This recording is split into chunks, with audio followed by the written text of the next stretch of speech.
श्वेता ते समनेश प्रजाध्यायन पुरुषं सरभाय द्रवन्ते राजा ओम राजकाय नमः ओम पालचंद्राय नमः ओम कल्याणाय नमः ओम प्रद्युम्नाय नमः ओम सूर्यपुत्राय नमः ओम केरम्बाय नमः ओम स्कंदपुराय नमः ओम सर्वसिद्धप्रदाय नमः ओम श्री महागणाधिपतये नमः नानाविध परिमल पत्रपुष्पाक्षतः षोडशनामानि पूजयामि समर्पयामि धूपमात्रापयामि समर्पयामि अभिमन्त्रात् प्रसाद्यताभिधानाभिधानात् पूजमानः अभिगन्धा वर्तमेन यस्मात्रा महागणाधिपतये नमः अभयनाथ पुष्पाक्षतान् समर्पयामि प्रजापतेय सहस्रप्रसाद आयुष्कविद्रपदविषुप्रं यज्ञावेदमवर्तयः महागणाधिपतये महादेवनावेदान् पुष्पाक्षतान् समर्पयामि नन्दद्वारान्तराधिपतां प्रतिनेहि एकरेकत्रबोधानां तामयमयदेवः महागणाधिपतये महादेवस्य अनन्तानां समर्पयामि आयुष्के प्रायः सर्वाभक्तिपुष्पणेः अर्धाचपुण्डरीकान् समर्पयामि महागणाधिपतये पुष्पयामि अदुपै पूजयामि ओम शिवाय नमः ओम एकदन्ताय नमः ओम कपिलाय नमः ओम दैरण्यकाय नमः ओम लंबोदराय नमः पंचाक्षरस्यामे आम्रतमल्लाद्महे महागणाधिपतिर्प्रदान यदा हितेन्द्रकादान समर्पयामि ओम प्राणाय स्वाहा ओम प्राणाय स्वाहा ओम व्यानाय स्वाहा ओम धानाय स्वाहा ओम समानाय स्वाहा वज्रविद्याप्रदान समर्पयामि अमृताभिधानभे उत्तरापूज्यामि अस्त्रावृक्षालयामि बाधावृक्षालयामि उपनित्यजन्ताम्बूलं नमः भोगे प्रेतकर्पूरे नानप्रदेशं मुक्ता चूर्णं वायुकृताम्बूलं धीरा महागणाधिपतये नमः मङ्गलजन्ताम्बूलं समर्पयामि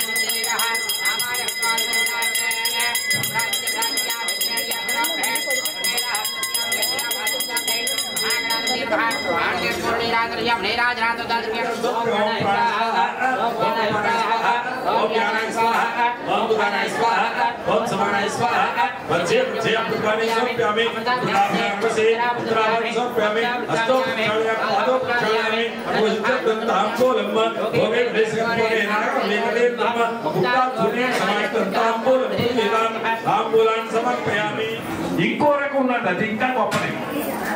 అదేంటంటే నా కోసం చేసేదా అంటే కామ్యమా నిష్కామ్యమా?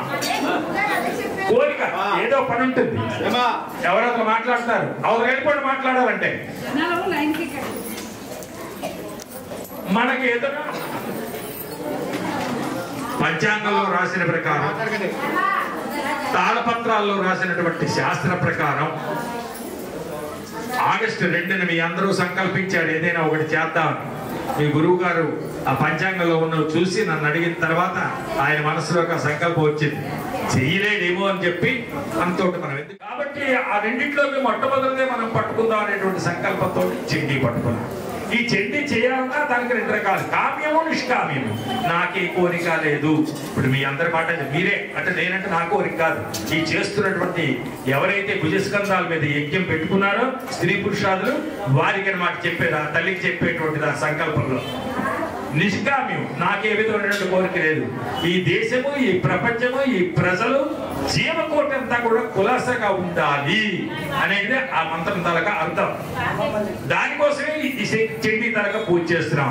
అంతేగాని నేను పూజ కూర్చున్నాను, ఇగో దీక్ష కూడా తీసుకున్నాను, ఈ స్వామి రాయిదనేసి అమ్మ చెండి మాకు చూసింది కాదు, నీ కోసం కాదు, నీ కర్మ పట్టు అనిపించవలసింది. కానీ వచ్చేటువంటి ప్రపంచంలో ఉండేటువంటి శాస్త్ర ప్రకారం వచ్చేటువంటి ఉపద్రవాన్ని రక్షించడం కోసం మనం కంకణం కట్టుకున్నాం. కట్టుకొని కొంతలో కొంతైనా రక్షింపబడదా మనం చేస్తే అని చెప్పి తలకు పువ్వు వేసి ఈ పూజ చేద్దాం, ఆ తల్లిని మనం ప్రార్థన చేస్తాం, అమ్మ మీద పడకుండా ఉండేలా చూడు అని చెప్పి ఆ పూజ చేయడమే. దాంతో అదే చెండి, అది అలాగే శ్రద్ధ విశిష్టత వేరు. కాబట్టి ఆ పారాయణ అవన్నీ కూడా చేయడానికి మొట్టమొదట తల్లి తాలూకా అనుజ్ఞ తీసుకొని, ఈ తల్లి కన్నా ముందు విఘ్నేశ్వరుడు అనుజ్ఞ తీసుకొని ఏ విధమైనటువంటి విఘ్నాలు లేకుండా ఈ కార్యక్రమాన్ని మేము దేశం కోసం, ప్రపంచం కోసం, ఈ గ్రహాల తాలూకా సంపుటి తాలూకా ప్రభావం ప్రపంచం మీద, జీవకోటి మీద పడకుండా ఉండడం కోసం సంకల్పించాం. కాబట్టి ఓ విఘ్నేశ్వర, ఏ విధమైనటువంటి విఘ్నం లేకుండా, మాకే ఆస్తి కాదు, మా వ్యాపారం బాగోవాలని కాదు, దేశం కోసం మేము చేస్తున్నాం కాబట్టి సర్వదా రక్షించి ఏ విధమైనటువంటి విఘ్నములు లేకుండా, ఆటంకములు లేకుండా, ఆ శరీరానికైనా మానసికంగా ఏ బాధలు లేకుండా రక్షించవలసిందని ఒక నమస్కారం చేసి వినాయకుడు పూజ చేశాం. వీళ్ళందరూ ఒకరి ముందు ఒకరి వెనక, కొంతమంది వినడం లేదు. ఇక్కడ మండపాలు వేసి, ఓ భూదేవి, నీ మీద మేము యజ్ఞం చేస్తాం కాబట్టి మాకు అనుమతి ఇప్పించు అని చేతను మేము సంయుక్త కాలేజీ, అది సంయుక్త కాలికడ నాయక, కలియుగంలో వెంకటేశ్వర స్వామి ఇచ్చినటువంటి దైవం లేదు కాబట్టి ఆ వెంకటేశ్వర స్వామి తాలూకా అనుమతి తీసుకొని ఆయన దగ్గర నుంచి ఆ స్తంభములు ఏవైతే వేస్తామో ఆ రాటలు ఇక్కడే వీళ్ళ చేత పూజ చేయించి స్వామి సన్నిధానం నుంచి ఆ యాగశాలకు పట్టుకెళ్ళి, యాగశాలలో ఎక్కడెక్కడైతే గర్తన్యాసం, ఎక్కడైతే గోధులు తమ గర్తం అంటే గొయ్య, ఆ గర్తన్యాసం చెప్పి ఒక్కొక్క రాటని అందులో వేయడానికి సంకల్పించుకున్నాం. కాబట్టి మీరు సాక్షిభూతులై ఉండవలసింది అని చెప్పి, ఓ అష్టదిక్పాలకులారా, మీరే మాకు ముఖ్యంగా సాక్షి.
चंडिका देवी की चंडिका देवी की बोलो माता श्री गोविंदा गोविंदा।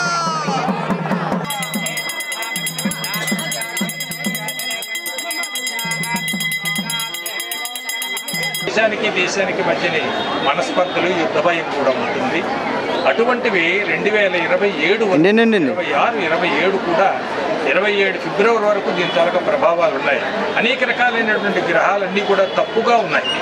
ఎప్పుడు ఇలా రాలేదు, ఇప్పుడు వచ్చాయి. కాబట్టి ఉపద్రవాలన్నీ రావడం వేరు.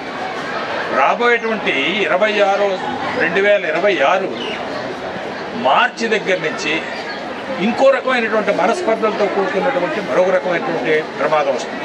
అంటే ఒక్కొక్క గ్రహాల తలక గమనం, వాటిలో సంపుటి, ఒక్కొక్క దగ్గర కలియడం, ఒక దగ్గర గ్రహమాలిక, ఇటువంటివన్నీ కూడా అనేక దుర్లక్షణాలు కలిగినటువంటి కాలం ఇది. ఇంతవరకు ఇలాంటి కాలం రాలేదు. కాబట్టి జాగ్రత్తగా ఉండాలంటే ఏం చేయాలని నిర్ణయించి కలవ చండీ అని చెప్పి నిర్ణయించి ఆ చండీ యాగం చేద్దామని చెప్పి శతచండీ చేద్దామని నిర్ణయించుకుని ఇక్కడ సంయుక్త కాలేజీలోని వారు పెద్దలందరూ కూడా ఈ స్థలాన్ని ఇస్తే ఇక్కడ చేయడానికి నిర్ణయించి ఇవాళ స్తంభ ముహూర్తం అంటే యాగశాలకి రాట్ల వేయడం, షోడశ స్తంభ సంయుక్త అయిన 16 స్తంభాలతోటి యజ్ఞశాల వేయాలి. ఆ యజ్ఞశాలకు కావాల్సినటువంటి మొట్టమొదటి స్తంభాలు రాట్లు వేయడం అయింది.